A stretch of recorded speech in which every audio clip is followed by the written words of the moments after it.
Ayan, good day sa inyo guys. Meron na naman tayong project ngayon.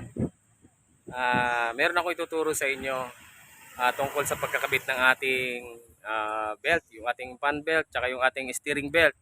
So meron ako ibabahagi sa inyo guys na mas makakaalwan kapag tayo nagpapalit. So ito, panoorin nyo. So ayan.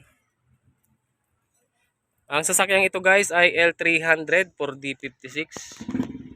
So ituturo ko sa inyo yung pagkakabit ng ating fan belt tsaka steering belt. So kapag nagkabit tayo ng fan belt at steering belt, so gantong posisyon natin ikakabit.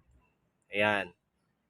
Kasi once na pinatay mo yung makina, dyan din siya titigil.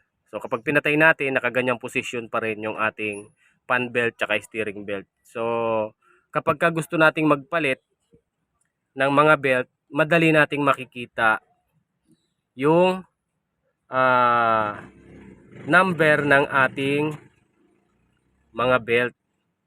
So minsan kasi kapag napunta sa ilalim yan, kailangan mo pang humiga sa ilalim para malaman kung anong size ng ating belt.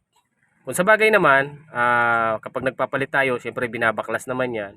Ang kagandahan nga lang ng gantong posisyon, hindi mo pa tinatanggal yung belt, alam mo na kung anong size ang bibilhin mo. So bago ka pumunta sa isang pagawaan, sa isang talyer, makakabili ka na ng belt kasi nakikita mo na yung size ng ating belt. So ganitong posisyon natin ipakakabit yung belt, no? Ayan, no? So kita natin 4PK 1080.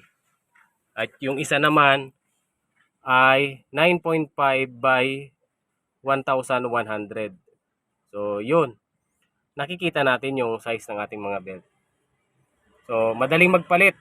Kapag ka nag-aalanganin ka sa biyahe, bibili ka ng reserba, pasiguro lang ba, makakabili ka na nang hindi na kailangang baklasin pa.